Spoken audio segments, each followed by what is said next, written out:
Berklee, and he used to be the head of the creative writing and production department at Berklee. And he's going to be giving out critiques to student work that I had production students send me over the past 2 weeks. I got a lot of files from you guys, and not everybody were selected, just in terms of the time that we have, so please do not take it personally. And if you want critique, I'll be more than happy to give you critique any other day. But right now I'm going to be handing over the mic to Mr. Nikoll. So thank you very much for being here, and please have a good time. Thank you. So I'm kind of not used to using a microphone like this, but it lets me use my FM DJ voice. So I guess they're recording it, so that's why they won't ask me to use a microphone. So I'll see if I can remember to speak clearly, avoid profanity, and always use the microphone. So when I was getting ready to come here, by the way, I just wanted to thank Yehuda, who's Yehuda, for bringing me here today. And Izar, who I met 21 years ago in Berkeley, and then I knew him as Andy. I don't know how you get Andy from Izar. I think he was maybe afraid of being called Izar. I'm not sure why, but so I knew him as Andy. But so they've been wonderful hosts. This is my third time in Israel, and I always like to come because I have a good time here. And even though everyone is friendly and has a great sense of humor, people here are serious about music, and I like people who are serious about music. So I always have a good time here. So one of the things that I threw out a bunch of ideas to Yehuda and Izar about what I could do here, and they picked this one, which is to listen to some music with you and sort of talk about the music, critique the music, that's like a Hebrew word, right? Critique them. When I first came here, that first year, I kept wondering about who's this guy Ken everybody's talking about. Everybody's talking about Ken, which is a very common name in English. But so first of all, I'd like to thank you all for those of you that submitted tunes, for sharing those tunes with me and kind of opening yourself up to this situation here where we're going to listen to your music and talk about it critically. When I use the term critical, here in this context, it means to listen deeply and to dig into the meaning of the tune, to look below the surface. It doesn't mean critical in the terms of I'm going to be negative about it, but we'll really talk about the music. And just in terms of a couple of ground rules that I think are important for us to have, because I want our artists here, our writers, to feel safe when we talk about their music, is that I think it's important to be respectful when we talk about things. It's very easy for people, when you start talking about their work, it's very easy for us to take it personally and start, getting sort of defensive and, closing up. I want the conversation to remain open, so I'll hope that we'll respect each other and that our criticism is constructive, meaning that we take things and talk about how we can improve things rather than how things are bad. So that when we do have negative comments, they're respectful, and I think that one of the ways to do that is always to address the art and not the artist when you're talking about the music and ways it can be improved. So I think that'll help. So I'm not really so much concerned with, good or bad here. I think the thing that concerns me most about music when I listen to it is something I call balance. And to me, the balance when we talk about music production and making tracks is how every single element in a piece of music relates to every other element in that piece, and how they all relate to the whole. And I know that sounds like a bunch of gobbledygook, but it's basically how the piece works through time is one way of looking at it. Another way of looking at it is how everything, it's like a hologram. Every instant of the piece contains the whole, and the whole contains every instant. So when we talk about balance in the music, it really has a lot to do with, well, let me put it another way. I'm often asked by students, like, how can I voice this F7 sharp 11 chord here on this moment? And that's a certain element of craft. And there's a simple answer to that, which is, well, you voice up from the third and you include the guide tones and you put the tensions in, and then you fill any other gap and you spread it out through the horns. I mean, that's basically arranging two in a minute, in 10 seconds. That's the whole of arranging two. But more appropriately, the question is, well, there's a million ways to voice F7 sharp 11. How do I voice it here in the tune when it occurs again here, and then at the end of the tune it occurs here? And that's a question, that's the answer to that is how you balance the music. It's how you work that. So I think that's important. I love to talk about music, and in fact, sometimes it is a fault that I talk too much. So to try to make it not all about me and me talking, I'd like to pose some questions to you, and I know that one good thing about a Ramon audience is that you'll speak up and you'll give me some answers here. I hope you will. So my first question to open up to you is, when we talk about production, what do we mean by the word production? So, think about that a second. I don't see anybody leaping up. When we talk about music production, what is that? Yes? Go ahead. I'm just freaking out up here, but go ahead. Making decisions. Okay, so Donald Trump makes decisions, but I wouldn't call him a producer. Actually, excuse me, I shouldn't get political here. I was just reading the paper before I came here. Okay, sorry. Your mom makes decisions, but she's maybe not a music producer. Yeah, your mama. I'm sorry, what do you mean by that? Go ahead and tell me, when you say make decisions, what do you mean specifically? Okay, let's put it another way. A decision maker is a producer. So what decisions does a producer make? Decisions about the feel of the track, the meaning of the track. Okay, decisions about the feel, about the meaning, maybe, yeah. Would there be anything that the producer maybe wouldn't make a decision about? I don't know. Sometimes a producer doesn't touch the arrangement. Yeah. Sometimes they do, sometimes they don't touch the arrangement, yeah, so. They do to make something. Yeah, sometimes they don't, sometimes they do, okay. So maybe not a useful, yeah, maybe we can dig in a little deeper. I saw a hand up over here. Yeah, I think that the producer needs to fulfill the vision of the artist, how to bring his idea out. It's a song, if it's a whole record, or... Yeah, so the producer has to understand the vision of the artist and bring that out. And when you're your own producer, of course, you're sort of in charge of doing that yourself as well. So, anybody else have any ideas? Yes? Making a production from an idea. Making a production from an idea. We're using the word we're defining in the answer. So can you say it another way? Making from an idea, making something new. It's a musical form. It's maybe okay, recording. So we're going to talk about making a recording. Okay. To me, that's production.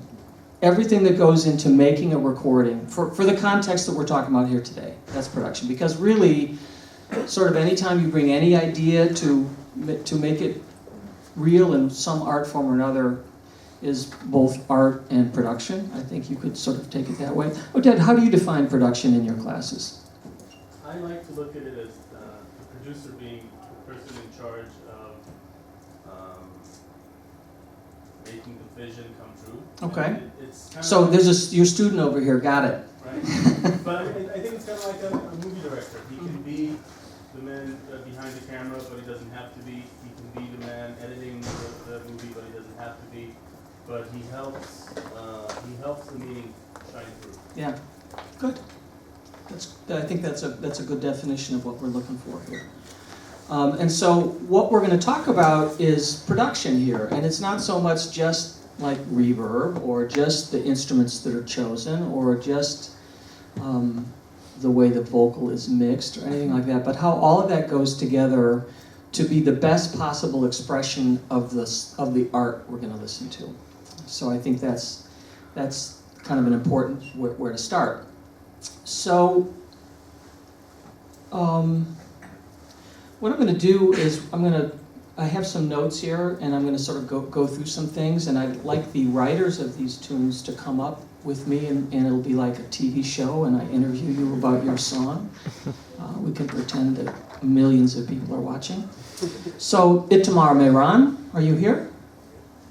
Is that how you say his name?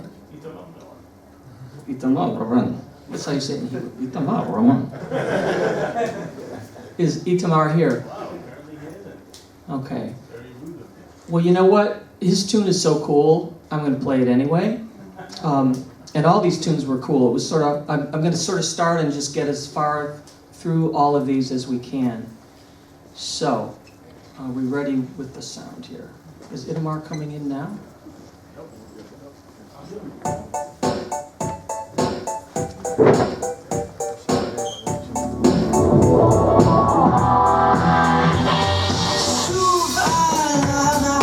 במצעד המטורף של הלבבות הבודדים, מסכים דקים, מסכות אבות וכמעט רומנטיקה, שתייה וריקודים. לילה שפירות במתרוקן, אני לא מפחד לצאת להסתכל, לא מותק אף אחד לא יכול, אף אחד לא יכול לפגוע בי, אף אחד לא יכול, אף אחד לא יכול לפגוע או לפגוע בי כמו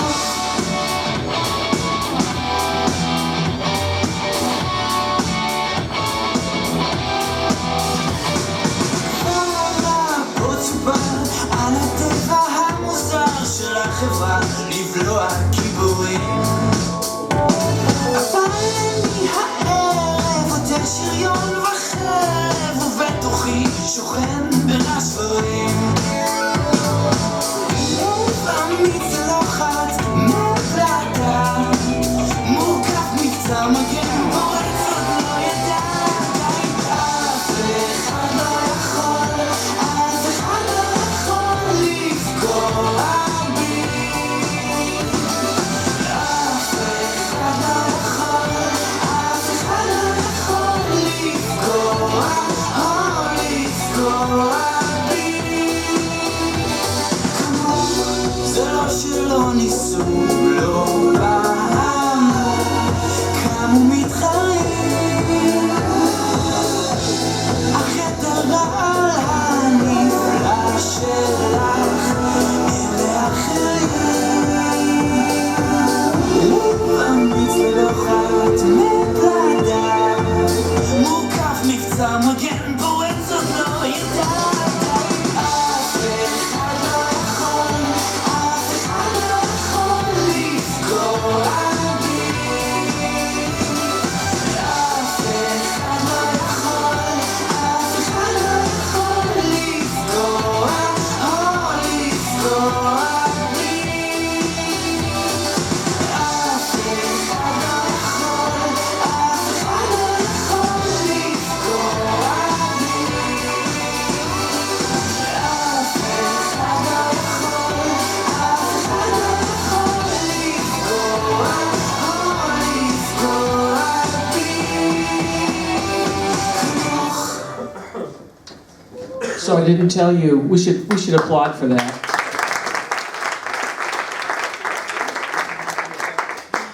Okay, so this is an interesting thing. So we'll pretend he's here. Trash it. Yeah, exactly. I didn't tell you beforehand, but there's going to be a test now. Okay. So first of all, how long was that tune? 3.5 minutes. 3.5? Okay. Anybody else? 4. Yeah, 4? Okay. 5, okay. Going 4 or 5. No, so that tune was 3 minutes long, okay? Which, what is a 3-minute song appropriate for? Radio. Yeah, radio airplay. So it's interesting. It's very concise. I love things that are short personally, as well as long things. But I mean, it's nice when things are concise and so the other part of the question is like, what was the form of this tune?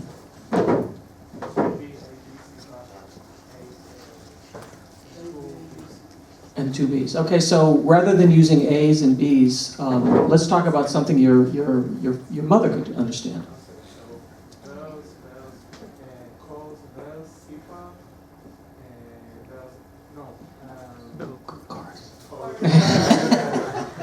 This is kind of fun, actually.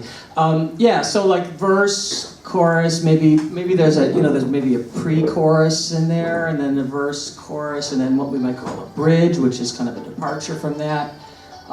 So, do you remember the intro? What was the intro? Does anybody remember what the intro? There's 8 kind of game, 5, and then. And how long was it? 7 Maybe seconds. 7. Yeah, let's see. Let's see how long the intro was.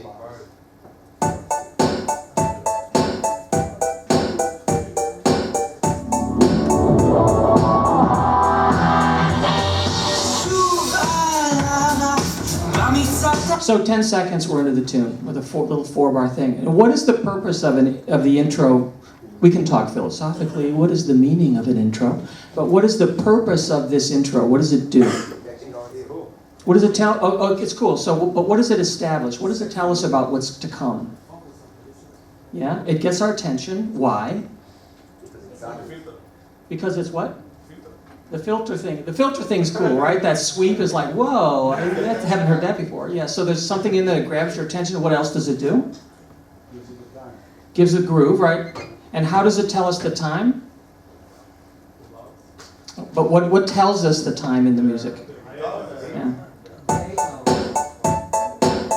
Have you ever heard that before? Piano players, you ever played that before? It's extremely cool. Sets the groove, tells you the tonality and the key. It's giving you some idea about the emotional content of the music that's to come because of the sound. It's kind of that 8-bit kind of thing, so it's not like, this is not Pat Metheny, right? Yeah, it gives us context. Yeah, and so the intro, in a way, says like in a very short, concise way, okay, here's what's going to come. It's going to have this groove, it's got this vibe to it, there's a cool thing with the filter which like immediately gets our attention. And so it's a setup for what's to come. So when you've got a 3-minute tune,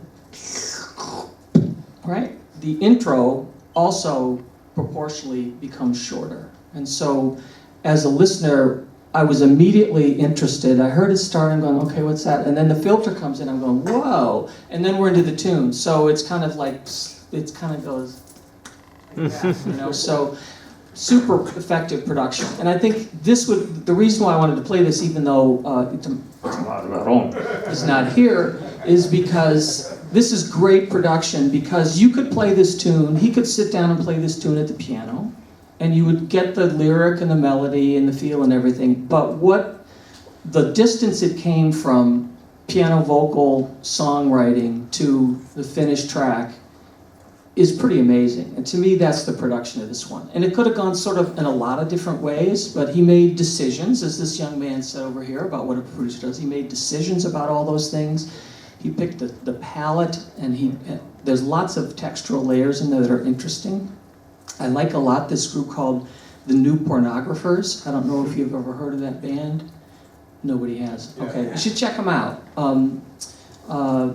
Because they got some really interesting production. There's like 10 people in the band and they all sing. So when they do vocals, you hear live. It's what they do in the studio. And it's kind of like this. It's like the group I was playing before I started, Akaseka Trio. It's all about the song. There's no instrumental solos. There's no Jimi Hendrix. It's all rhythm guitar. So pretty interesting. So I just wanted to check that one out. Let me just check one other thing here as well before we go on. Harmony in this tune, was it simple or was it complicated? Yeah, was it? I'm just asking. It's really hard for me to be neutral about harmony because I'm sort of obsessed with harmony, so to speak. Talking about my generation, I'm obsessed with harmony. Was it distracting or was it cool? Who thought it was distracting? A couple of people did. Yeah, there's a lot of chord changes, and I heard an interesting comment about harmony. There's a lot of things in music that we react to consciously, particularly when we listen to lyrics. We're kind of parsing the lyrics. I have no idea what this tune is about. The title is "No One Can Hurt Me," which is an interesting idea. I don't know what I assume you all could hear and understand all the lyrics, even though they were a little bit buried in the track to a certain extent. But at any rate, harmony is one of those things that only if you're a harmony nut do you really pay attention to how cool the harmony is. And so the harmony, you know, in great pop music is always at the service of the melody and the lyric and other aspects of the production. But I can't help it. I just really like cool harmony. So this one, I like harmony where I can't hear it right away. Where I go, oh wait, what's that? Wait, flat step? Wait, he modulated the flat. You know, I mean, that kind of stuff is like going on in the back of my head. I admit I'm kind of crazy about that stuff. So at any rate, when we talk about context, the manipulation of every parameter of the song, the groove, the harmony, the melody, the singing, the lyrics, they all have a kind of a spectrum from inside to outside, or cool to weird, or positive to negative, or whatever. There's a whole spectrum. When we hear a song, it's defining, well, here's a better way to say it. Beautiful and ugly.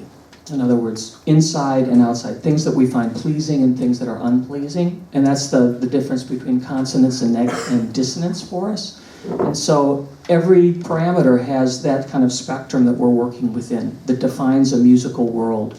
And so when you hear a song like this, and there's one I'm going to play here in a minute that has another definition that lays things out in a slightly different way, it's just interesting to understand the context of the way they're manipulating the parameters. So this guy, Itamar Vedron, finds harmony something really, really important to play with, because it's not like many other songs which are, I hear this progression all the time, 6-4-1-5, 6-4-1-5. And I love the group Death Cab for Cutie. Do you guys know that band? Yeah. Wonderful production, really great production. Lots of diatonic chord progressions that are basically 1, 4, 5, 6. There's some 2s, occasionally a 3, but really wonderful manipulation of those kind of harmonies. So that's a different ballgame. He's established a different thing. It's like John Lennon. No one would say that John Lennon was obsessed with harmony. He was obsessed with lyrics and the production and the kind of the emotional content of what he was doing, but not the same kind of obsession with harmony that somebody like Antonio Carlos Jobim had, which we'll talk about later. So enough about this guy and his song. So here's another one. This is Nadav Eder here. Are you here? Please join me on stage. Everybody please welcome Nadav Eder to the stage. Cool. So let's check this out. Let's see here. What's your tune called? Yeah, this one is. It's Duve de Funk? Did you do Duve de Funk? No? Hang on one second. Hang on one second. Kesef. Yes. So good. Does everybody know this tune? Anybody know the song? אנשים עושים כסף על אנשים, כסף על אנשים, אנשים עושים כסף על אנשים,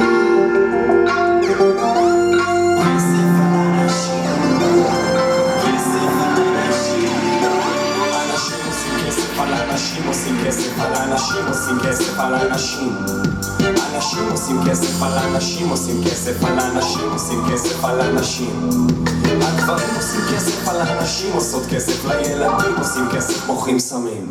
טיול לבר עולה כסף, לצאת לבר עולה כסף, ואז החום שלי עולה וכל הפה שלי קצב. כל רגע שעובר אתה רק משלם ומשלם ולא משלים עם העובדה שאת הכסף הזה לא מעניין את אף אחד. אתה ממשיך לחפור פה, בכיס יש לו ואין לך את האמצעים אותו לתפור. אני לא ילד שמנת, אולי קוטג' 5%, אך כשהמצב נהיה קשה אני מרים צלצול חפוז אל ההורים. תגידו מה העניינים? אני מוכר קצת מבפנים כי אני לא מצליח להסתדר לבד עם החיים. התקשרתי סתם לשאול לבדוק לראות. אל תשקר, אתה בן אדם בוגר, אתה לא מפגר, אתה עוד תסתדר אבל אין מנוחה, אתה במרוץ, כל מה שנשאר בחיים זה לרוץ, זה נהיה מרומד ומגעיל ודוחה שהופך את העולם ומנבח את החזה, שהופך קצרות למים כי יש את הכסף בשביל זה. אבל עוד לא יכול לנוח כי מחר הוא יום שונה, לא יכול לנוח מחר הוא יום שונה, ואין בעיה הכל פה מותר בבועה, זה הכסף שלי לא שלך, תשיג עבודה, תנסה לעלות בדרגה ומהר, תקנה בפחות ותמכור ביותר, זה הכסף שלי לא שלך, תשיג עבודה, תנסה לעלות בדרגה ומהר, תקנה בפחות ותמכור ביותר, גם אם זה חבר. אנשים עושים כסף על אנשים, עושים כסף על אנשים, עושים כסף על אנשים. אנשים עושים כסף על אנשים, עושים כסף על אנשים, עושים כסף על אנשים. הגברים עושים כסף על הנשים, עושות כסף לילדים, עושים כסף מוכרים סמים. טיול לבר עולה כסף, לצאת לבר עולה כסף, ואז החום שלי עולה וכל הפה שלי קצף.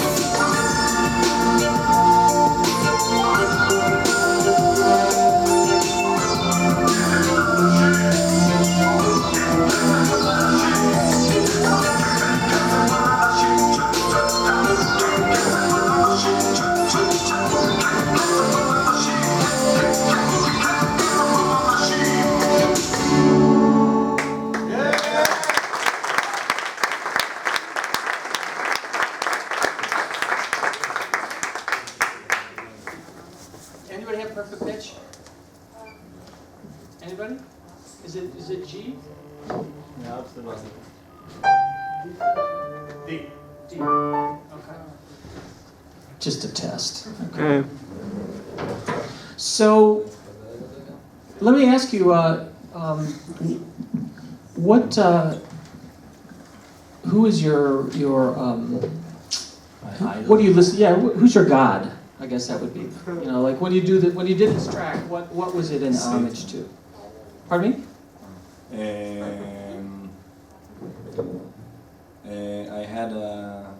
I think I have a really long period of time that I listen to hip hop music.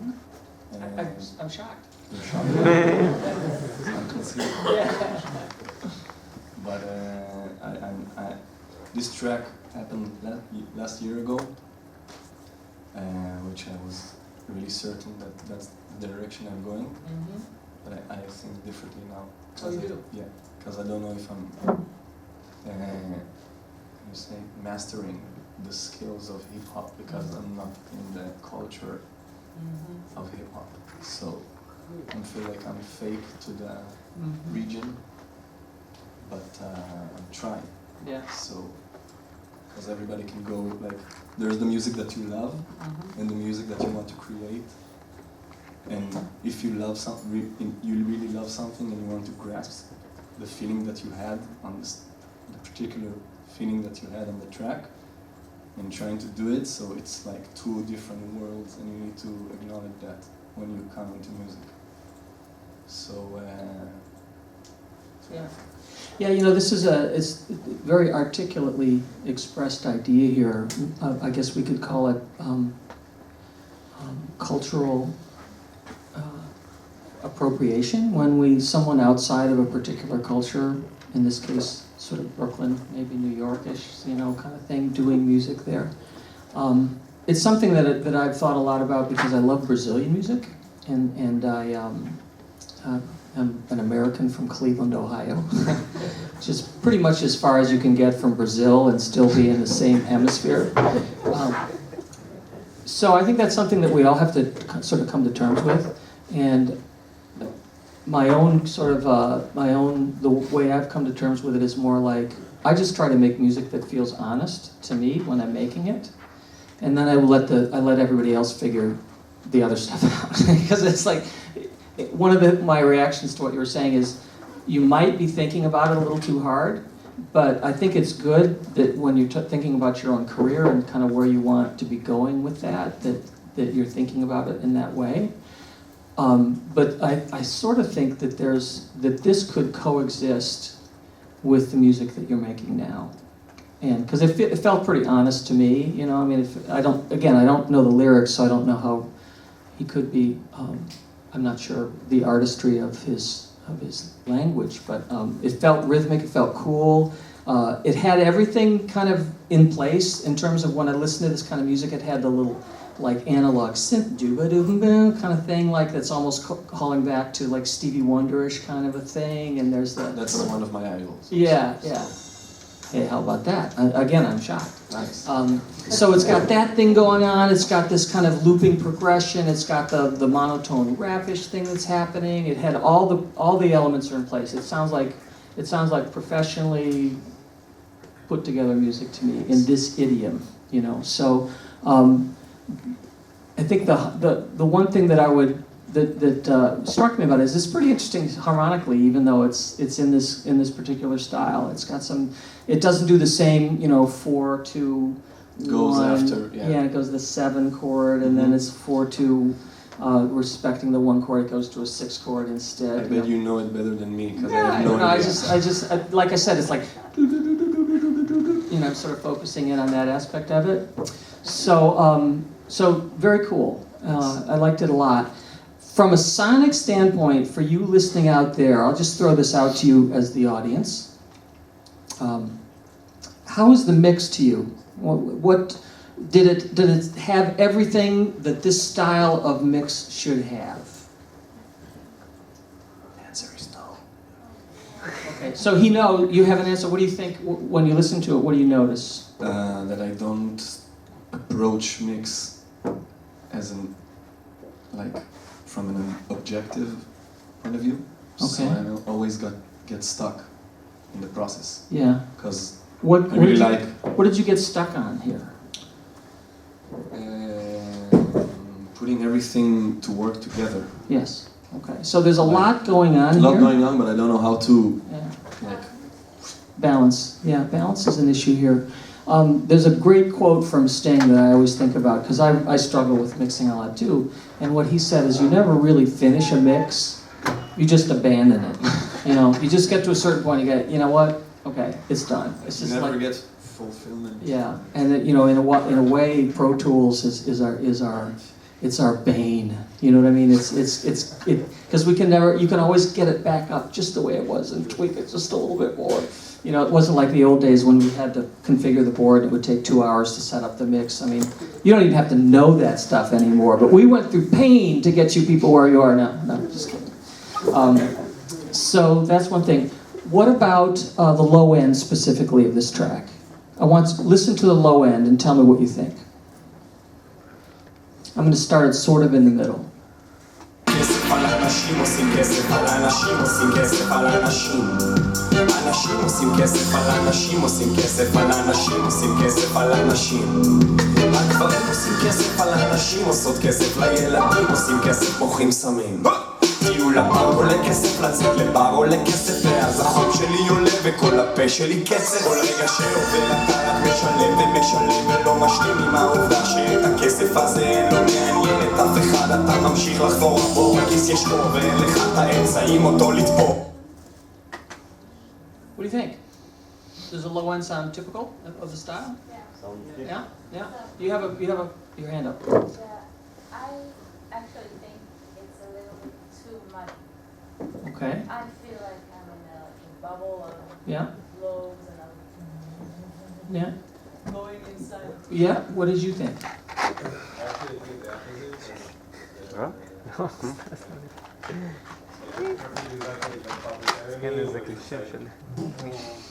All your body feeling the weight.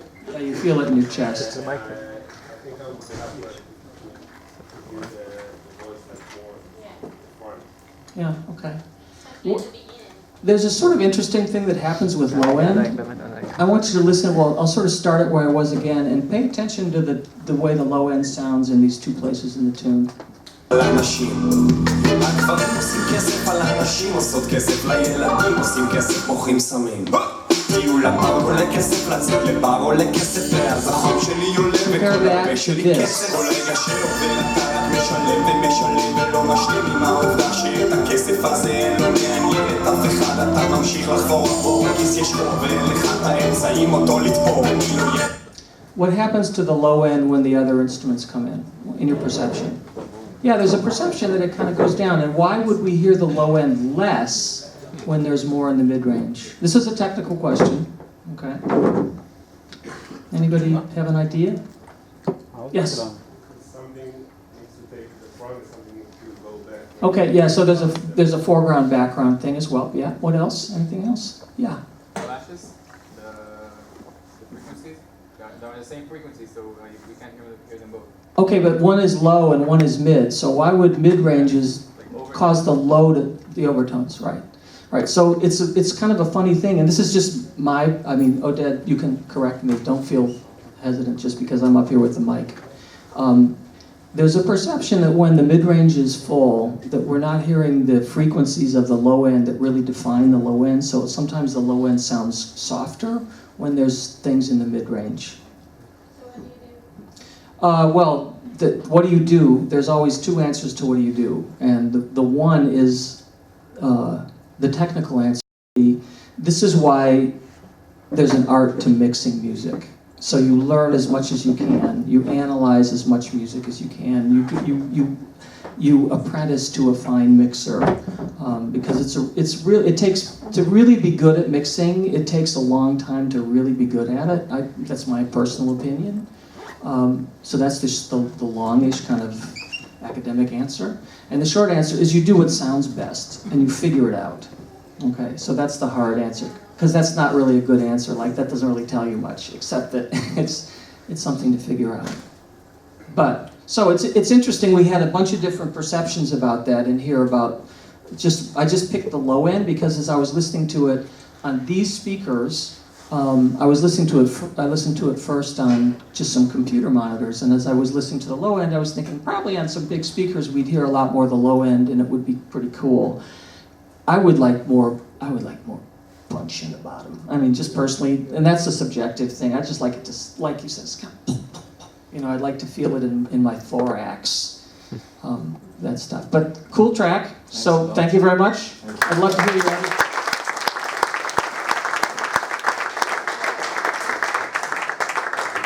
Okay, how are we doing? Everybody okay out there? Is this all right? Yeah. Okay, just want to make sure. I don't want to lose you guys. Okay, so is Ronit Chen here? Yeah, come on up. Come on down.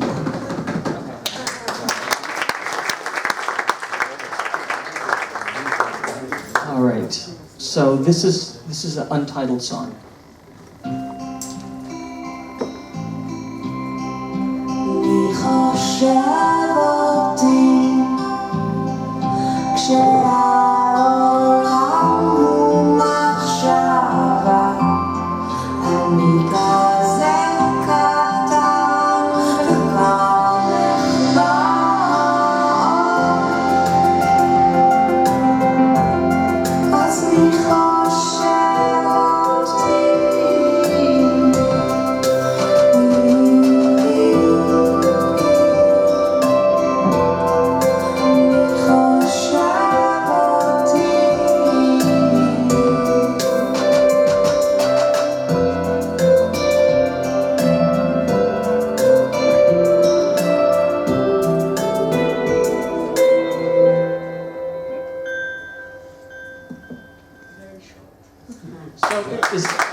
It's like some of the most beautiful 59 seconds I've ever heard. Thank you. So is that the intended length? Yeah, I don't know. It's about it's a philosophic song about thinking, and the world is a thought. And if the world is a thought, then no one think of us. If the world is a thought, then no one think of us. No one thinks of us? Yeah. Like, never mind. Yeah, it's pretty cool. I mean, we could explore this for about 15 minutes. I would say, what about God? But, you know, it's a little dangerous to go there. So from a production, let's ask the audience. Okay. What was interesting? What caught your interest in this tune? What was its? What was a characteristic of it that you found beautiful? Yes. Vocal harmony. Yeah, the vocal harmonies are sweet. From the beginning all the way, just always there. Yeah. Right. So right away she's defined this quality of the vocals is this two density writing. You know, these two notes together, which. She had me from the very first note, basically, with that. Have you heard the band Kings of Convenience? Have you ever heard this band? They've got this record out called Quiet is the New Loud. And all the tunes are sort of down-tempo and kind of very serene and spacey. And it gives you should check them out. I think they're Swedish or something, but they sing in English. But this has a little bit of the quality that they have. Because it's two guys, and they sing almost everything in harmony. So it's very beautiful stuff. What else? All the like good notes, like major 7 and 6. Yeah? 9.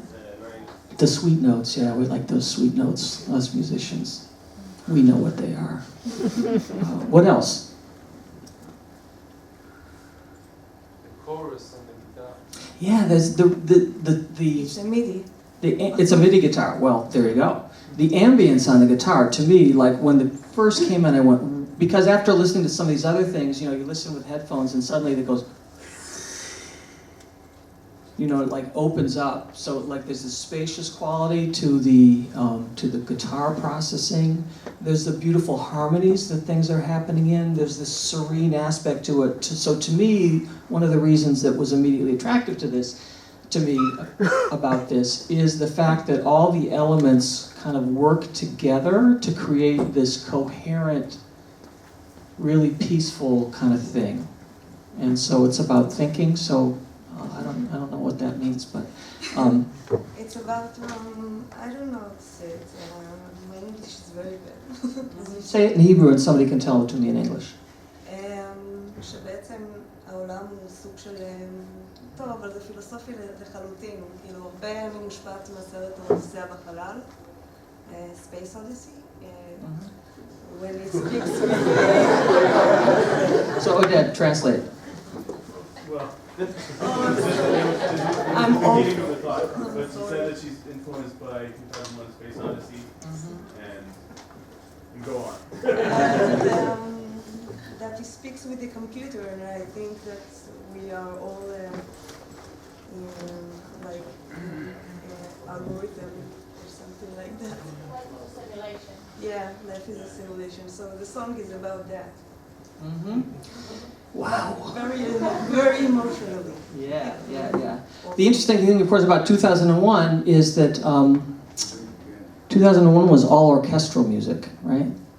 The soundtrack. That was what was so interesting. They had an electronic soundtrack to that movie, and they trashed it and used all the classic orchestral stuff, which is very interesting. But that's very cool. And so, is this when something is this short? I would ask, is it part of other things? Do you have other things that it would go with? Everything I do is so different from each other because I love so many. I'm obsessed about music. I hear lots of styles. Yeah. Yeah, I hear jazz and classical music and electronic and Ohio you said, so the national. Yeah.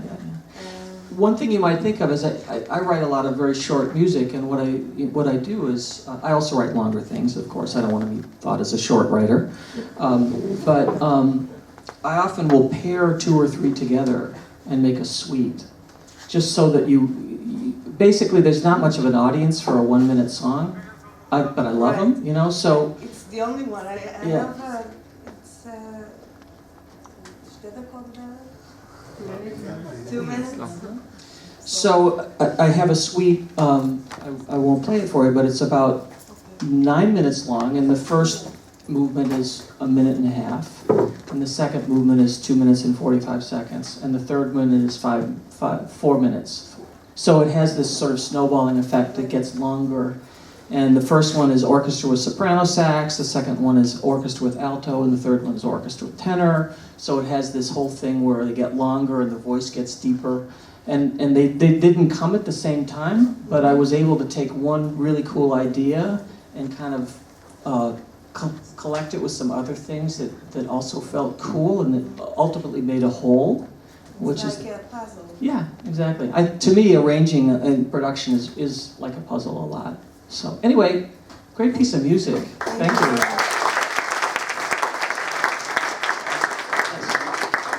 Well, oh, hear it again. Yes, let's hear it again. Yeah. There's also something very refreshing, I think, when the little drum machine comes in, because it's much more like precise. It's less reverby. It's so it defines everything else. It gives it the contrast. It makes everything else even more ethereal. Yeah. So listen for that. Did you see the music once? The movie Once? Does anybody see that Once? I know Damien never wanted to see it because he's from Ireland. But you know this movie called Once? Glenn Hazard is his name, from The Strokes. It's like a musical. But there's this great scene when they're in the studio and they're singing along with a tiny little Casio drum machine. And it just like you say, it puts everything else in a different perspective. Okay, so here we go. Turn it up a little bit back there, Mr. Engineer.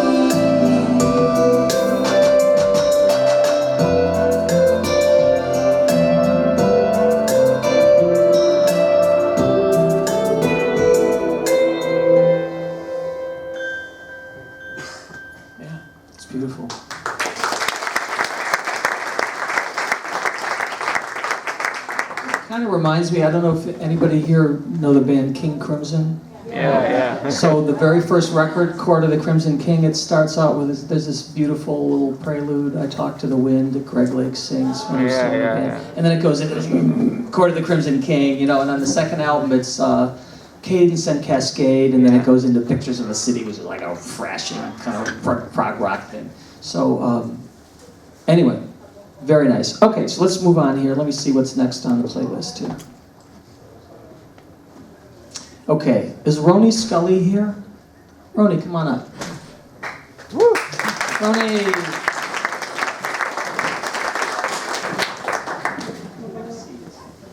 Okay, so here we go. This one is called Wait for the Sirens.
Missed you so bad.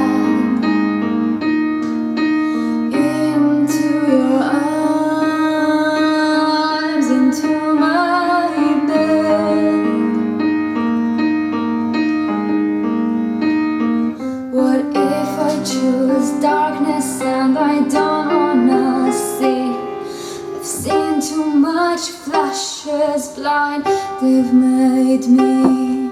Oh, I love the sirens of your chest. They remind me of how much I love the beach. Water's coming to your house. Do you even like your infinity? Do you like your cat and mouse? Well, they both are swallowed in the sea, and there are no fishes in the sea. There's only salt.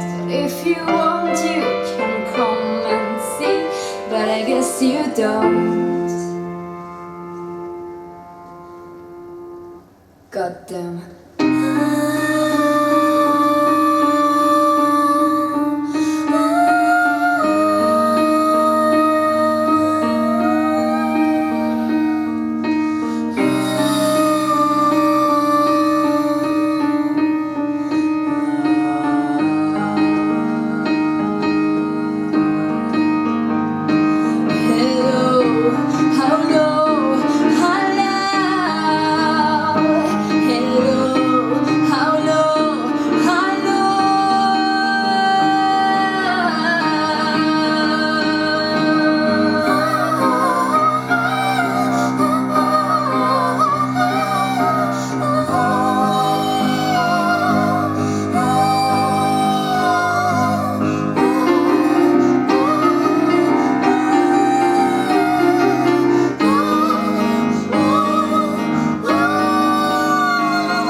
So, can you give me, like, in 10 words or less what the song is about?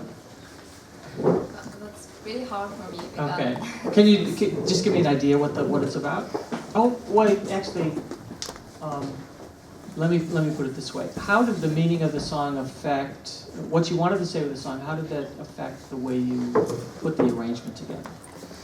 So it kind of comes the opposite way for me, because like I started the song and usually when I start songs I don't know what they're about.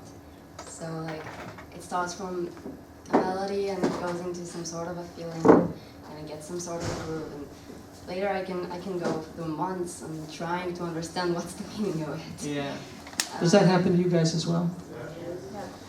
It's in a lot of ways. I think the writing process is very personal. It's like it's a way we get to know ourselves. I mean, that sounds like a Hallmark card, but I think you know what I mean, right? Generally, it's some sort of, like, there's a girl and she's feeling afraid. She's in some sort of a weird, blurred relationship, and she kind of doesn't really know how to feel, but there's something very appealing about this relationship. There's something, like, there's a lot of tension that she's trying to figure out, and it's kind of like these sirens that she feels like it's dangerous and it could harm her, like sirens are eating a man eventually, but it's so beautiful and so Sirens are eating what? like Eating sirens, what? like yeah, like mermaids when they like Oh, a siren. Yeah.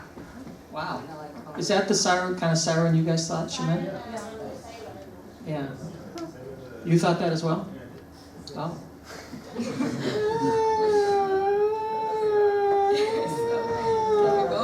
Yeah, I sort of thought it was the siren, waiting for the siren, like the cry for help, you know, like help is coming, there's the siren, it's on the way. Well, it's the same source. Yeah, maybe. Ah. It comes from sirens. Does it really? Yeah. Because sirens used to have this really high-pitched voice. Yeah. They used to go up and because they used to call the sailors that were shipping. And so the modern sort of Wow. sirens of the ambulance. That's pretty interesting there. That's not I don't know if I entirely buy it, but I'll look up the I etymology. can figure out etymology.com. Look at it, yeah, look that up, just check that out. Okay, so that's pretty interesting, because it's funny, when I saw that Wait for the Siren, I immediately thought, I guess that's like the Cleveland guy, you know, siren? Oh yeah, it's you know, the ambulance coming. So, cool. So one of the things that I found was most interesting about this was this part of the tune. Let's just listen to this again.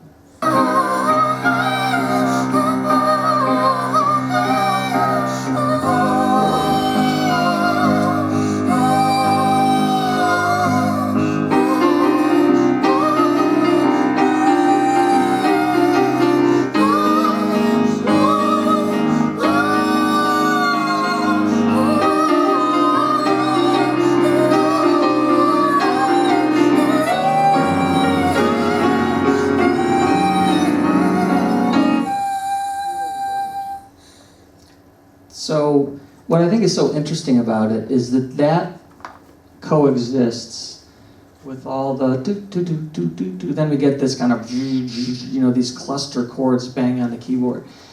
That's kind of what I meant before about there's always a spectrum of what we consider acceptable in a music. You know, music always has aesthetic boundaries that they all determine. And when you include that, it's like the word when you go in the middle, goddamn. You know, that one part where you do that, suddenly it's like, oh, it's okay to say that in this song. You know, spoken word is okay, and that kind of stuff. So, to me, these are things that expand the boundary of this song and make it aesthetically larger. And it's almost like more, earlier, maybe. I don't know. Just because I really like it when it breaks down like that. It's pretty interesting, actually. For a minute, it sounded like, you know, Cecil Taylor or something, just for a second there. So that was very interesting. So, what are the instruments in this tune? What are the sounds we hear? Piano, vocal. How many vocals? Lots? One. Well, there's one person, right?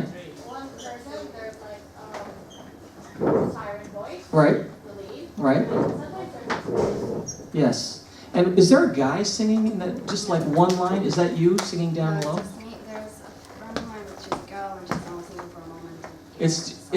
It's right at the beginning, that low sound? Yeah, it's me. That's you. Okay. So that was pretty interesting.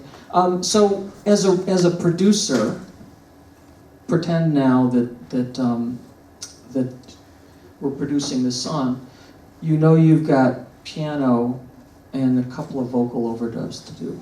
So what is the production here? What do you do as a producer when you're working with something like this? What's the most, yes? You need to bring the most brilliant pianist, so it will sound fuller. Bring the most brilliant pianist, okay. Well, let's explore that for 1 second. You guys hold your thought. Let's explore that. So there's a simplicity and a kind of a rawness to this piano. And if you had a brilliant pianist, then what are you saying aesthetically in the music? Well, aesthetically, you would know when it should be simple. Yes. Simple, Okay. Uh-huh. and when it needs to expand, and you know. Uh-huh. But a good pianist doesn't mean he needs to do like this all Yeah, the time, yeah, crazy, but you know, Could be a she as well. or she, yeah. He Mhm. needs to understand how to play. Okay, let's ask our artist. Would you consider using another pianist? Yes. She would, okay. That's to me, that's the big question. Because I think a lot of singer-songwriters, you know, I've seen Joni Mitchell, well, I saw her many times in the past. She's not a fine pianist, but she might be one of the best pianists of her own songs. So, because she has something happening there that no one else can capture. yeah, there's something there it's like, I always think that nobody's covers of Beatles songs are as good as the original Beatles songs, but maybe that's just because I'm old. But, so that's something to think about. So that's a good suggestion, because that struck me as I was listening to it. And so, if you had a really fine pianist, what would be, well, let me put it this way. What are some of the things that happen in this track that make you wish there was a super adept piano player? I'm asking you. Yeah, you're on the spot now. Your teacher's listening, so you better have the right answer. I think like when there was the symbol course, when she sang in the start, which was really amazing. Yeah. When it came to be like really intense, I think the dynamics of the piano and the stereo, like, Yeah. If you know and you really understand the piano, you can make it even better. Yeah, it maybe didn't get the quiet Yeah, stuff was fine, but maybe the bigger stuff wasn't quite big enough. like use even more chords to emphasize. Could be. Yeah. Anything else about it? Yes. I thought actually the same, the opposite way.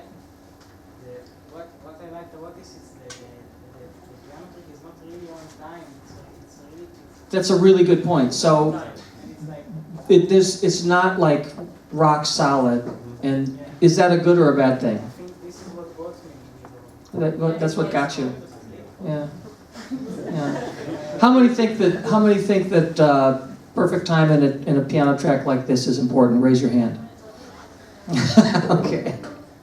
Yeah, it's hard to say. You know, it does rush in there, but you know, the place where it gets faster is the place where the emotion, I think, is like, you know, there's other stuff going on. Okay, so nothing. Oh, are you going to talk about the piano track, or are we going to move on? No, just about the track itself. Okay. The most important thing as a producer with this is how not to lose the authenticity of that, because I think a good pianist might just cannot play with that meaning. Yeah. So if you, I think you said it right at the beginning, which is that you, and this is true no matter who's playing, whether it's the composer, the singer-songwriter, or a session player, or whatever, is it needs to have the authentic feel of the track. And so I think a lot of times that's what a good producer brings to it. I think, you know, have you guys heard of T-Bone Burnett? Do you know who that guy is? T-Bone Burnett. He's a guy you should know about. He's he produced like the Robert Plant, Alison Krauss album, and he's produced a million movie soundtracks, and he's really good at getting at the heart of the music and producing it out of that. So, good point. And you had a comment, I think, right? Or no, maybe it was you had a comment. I was thinking that so you need to like the song needs to be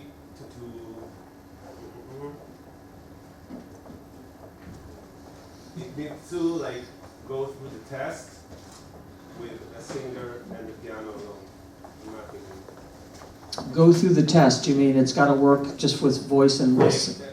structure-wise and dynamics-wise, all the stuff people mentioned. Good point. Let me stop there 1 second. I see two hands up. Hold that thought. What was the form of this tune? What's the form? Ambient form. Earthy. Well, it was like round. But There is the opening, which is maybe much like the ending. yeah. So there's a. What? Does anybody? Oh, whatever.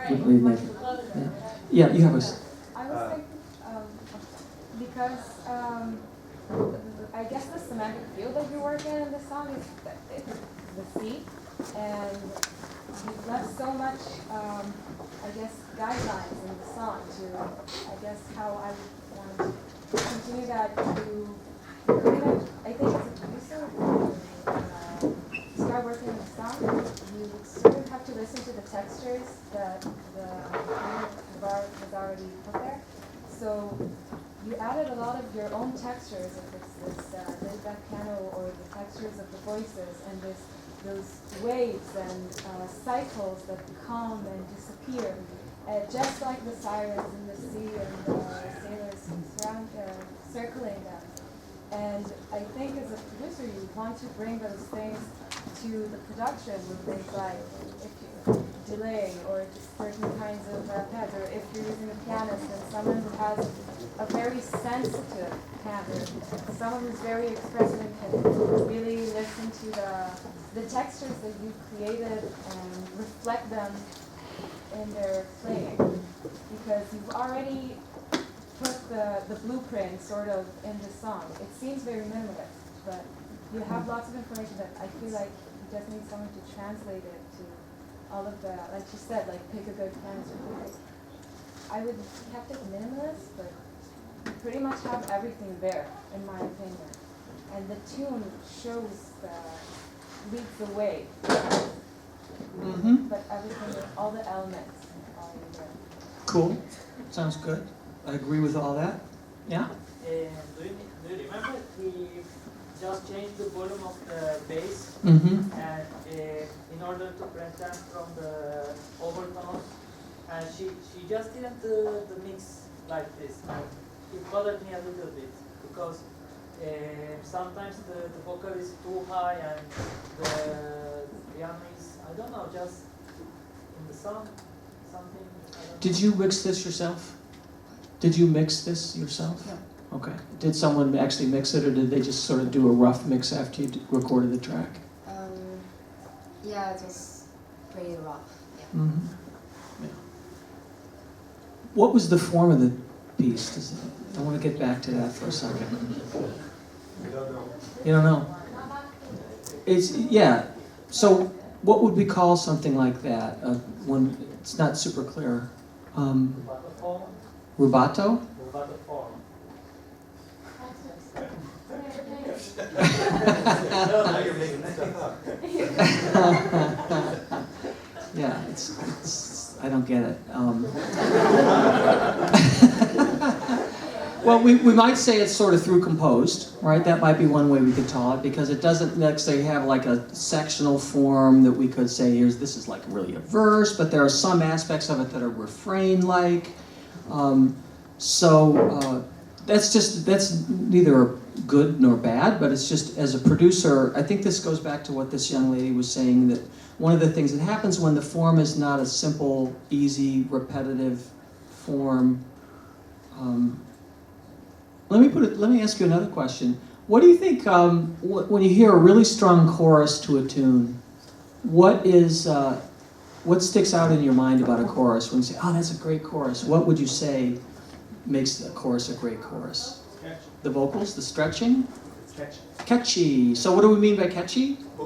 Memorable, right? Yeah, there's something about this hooky or something like that. And it's not by any stretch of the imagination that every good music has to have a hook in that same way.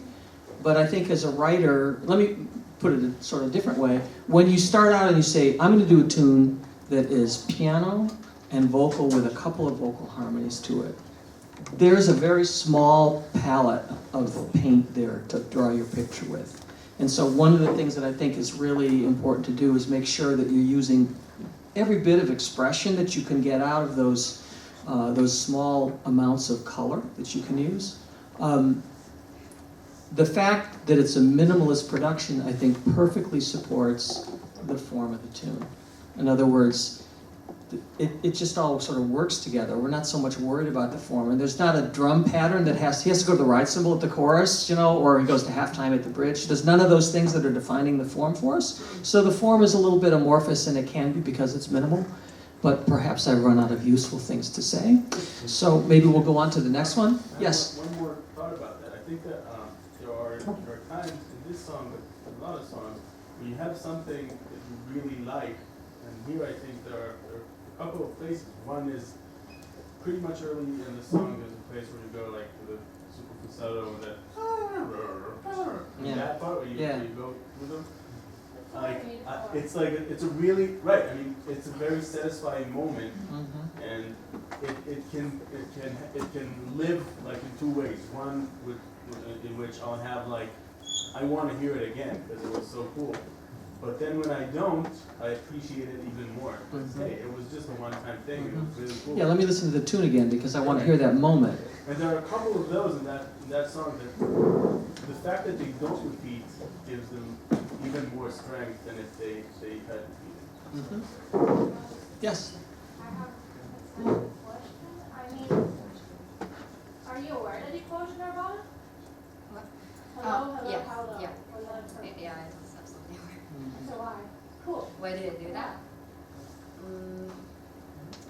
I just remember I heard these songs and Like I always heard it like as hello, hello, hello, and then one time I was like, oh, it's hello, hello, how cool is that? And I really like that, and this just kept in my mind. It's a little tip of the hat. Blurred. I like that it was blurred. I like that at start I didn't hear it so well, and then I had to look it up, and I had to check that out and understand that. And this whole thing about this blurred meaning, like this whole song is about being like afraid and not sure what's going on. So it's kind of about that. You had something? Prince has an album with piano, when he goes with the voice, the range is very low and very high, and a little bit reminds me of Prince. I love him. Really reminds Amanda Palmer. Amanda Palmer. Oh, right. Yeah. Did everyone get a chance to say what they were thinking? Okay. You didn't. Please, go ahead. Wait. No, about the piano, so there were like a lot of different opinions of whether should I play it or a different person. So I did try like to have a pianist to play it like once, so it's not, I don't know if it counts, but I did feel like the whole groove of it changed, like the feeling wasn't accurate. And maybe it's something that a different pianist could do, and I need to check that out. But I think that maybe I should appreciate more that I can play piano as well, and I can do it better, because I do see many artists out there that are not pianists. They're just like singer-songwriters or not guitarists, and they do it perfectly well when it's their songs. So, to look at it from the perspective of producing your own music, if it's not you playing piano, then you're faced with this thing of having to produce the performance out of the pianist that you find appropriate for the music. Or maybe you can do something that would suddenly open up my mind to something new, but... Well, you would produce that too. I think you would hopefully give her the space to do that in your production. Yeah, so as long as it comes out well. As long as you like it, yeah. Because why? Because she's the decision maker, right? She gets to decide. She's the producer. Unless she's got another producer, and then it's down the chain. But yes, wonderful, thank you.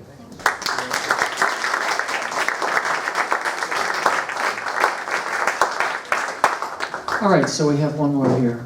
This is Bar Shmuel, Adja Dror, and Daniel Gal. Are you here? Are you guys here? Please come to the stage. This is just you, your partner's not, wait. No, it's not you. Okay, cool. So let's listen to the track here.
Strength.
radiation.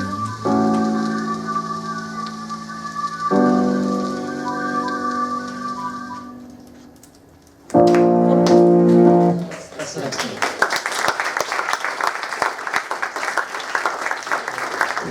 Have any of you heard this before? Do any of you know this song? Okay. What do you think the title of it is? They got it. Do you know what the last line? Did everybody understand the last line of the music? Too much radiation. Yeah. So form of this tune. You should be used to me asking that now. What was the form?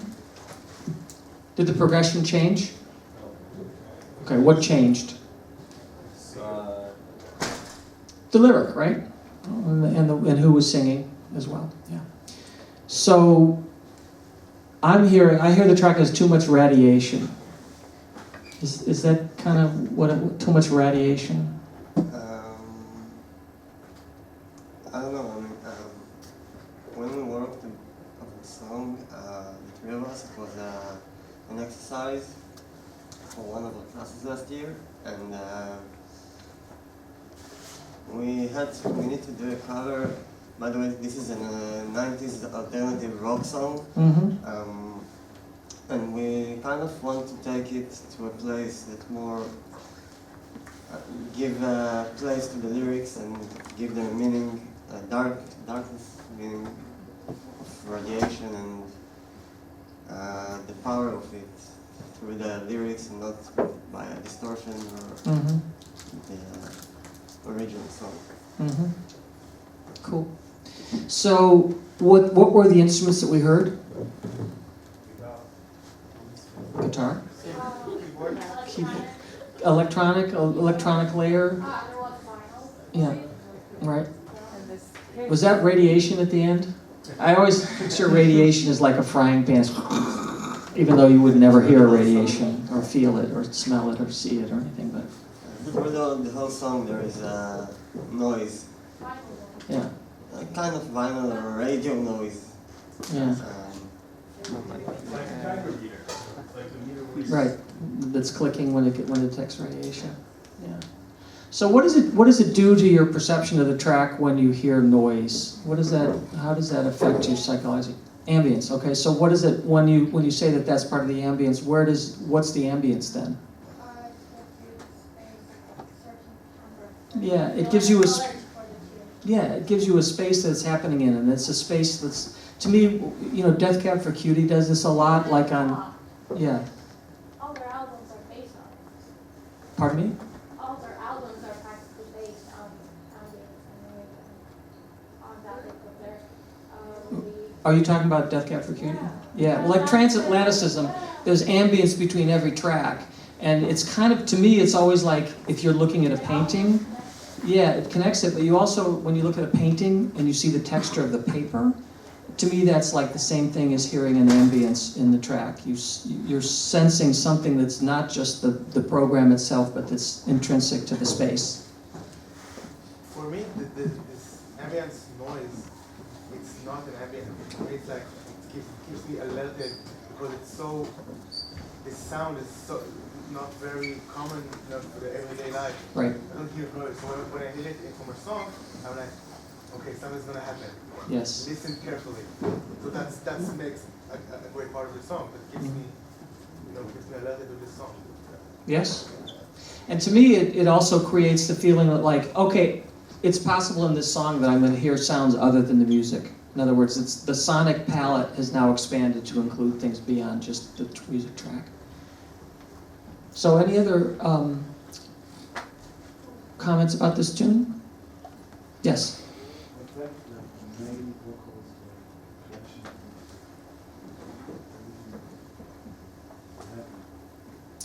In what way were they clashing? What kind of processing was on the vocal? Could you tell? Don't answer.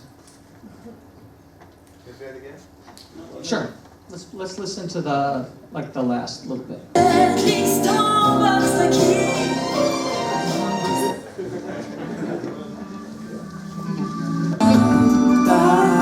to the place that you know you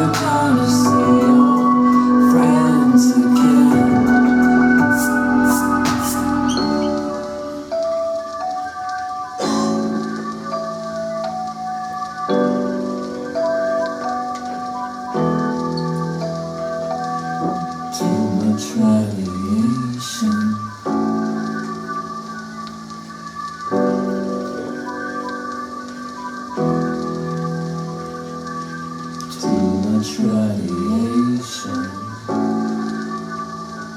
So what do you hear on the vocal? Pardon me? Unison. I meant, what kind of processing do you hear on it? What kind of? Pardon me? Compression? Is it compressed? Everything is compressed nowadays, right? Is it got compression? Well, yeah, I guess it's recorded, right? Yeah, you heard it. You heard the compression breathing a little bit. I wasn't just guessing. Yeah. I'm sorry. I'm just making a joke. So when you hear compression, specifically, what did you hear in the way of compression? What did you hear it do to the vocal? The vocal, especially on the male vocal, wasn't very dynamic. Right, so it was kind of flattened a little bit, maybe? And you said you heard it sort of being gated? Yeah, okay. Anything else? Is there any ambience on it? Does it sound like there's ambience? It's really dry. Super dry, right? And so when your vocals are super dry, what do you notice about them?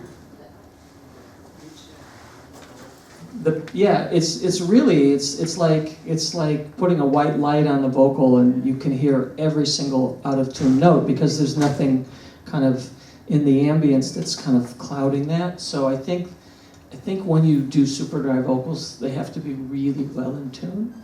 Yeah, I know. At first, we had the vocals that we needed to record them again. And the first one was pretty wet and get along with the environment of the song. When we recorded, at the day we sent the song, we recorded the new vocals. We didn't have the time to work and process it again. So we sent what we had. Gotcha. Yeah, I get it.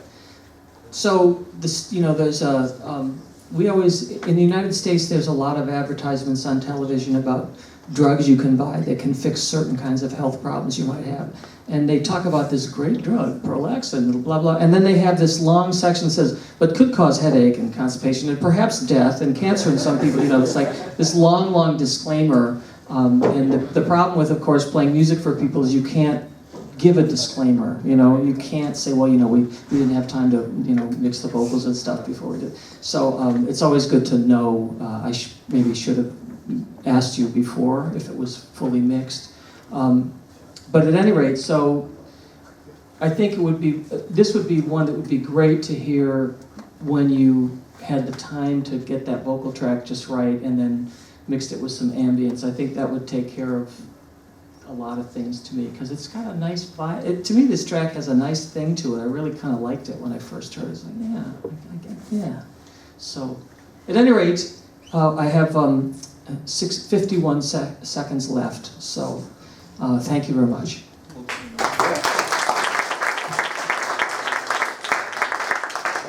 So, that's all we have time for today. I hope that you enjoyed this.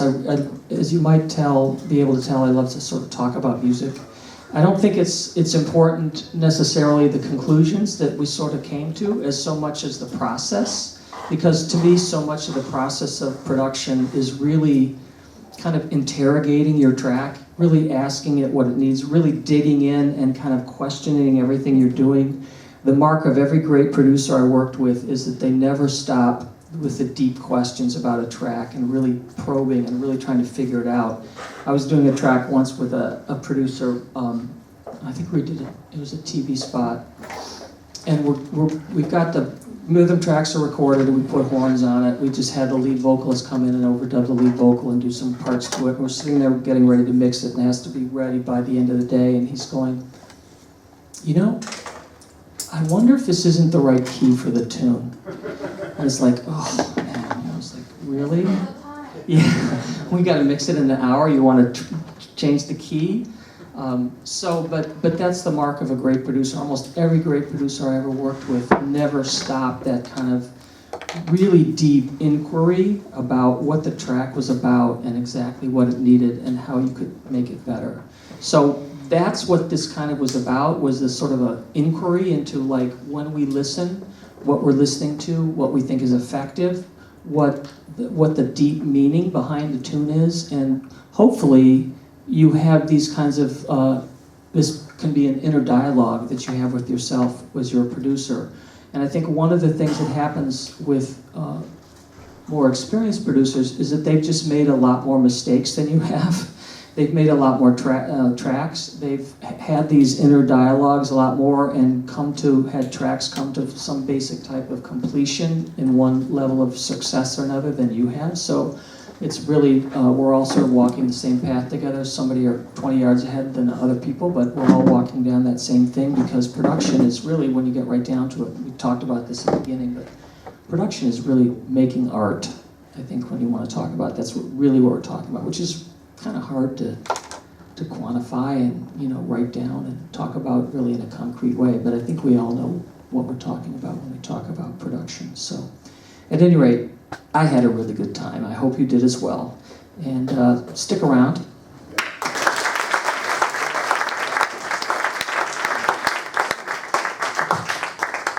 I just want to thank Matt for coming here and sharing his thoughts with us. What I love about Brimon and Berkeley and everywhere where you can study music is the fact that you have different people, and every person has their own way of looking at things. And I think that as students, if we can give you the chance to have different people come and give their unique point of views about art, I think it's the best thing that you can take as music students, because as Matt said, there's no one right answer. There's just like different questions that you can ask. And if you can see how different people ask different questions, I think that's the best lesson there is. So I want to thank you very much. It was really interesting for me. I want to apologize to all those that sent and we didn't have time to get to. But if you want, we could do this some other time without Matt, obviously, but in some other forum, and we can continue that because I think it's very informative. And you're all more than welcome to stay, because at 6 o'clock we have 5:45, so it's 7 minutes from now. We have a workshop with a live band playing Brazilian music with Matt, and it's going to be interesting. So you should stay. Thank you.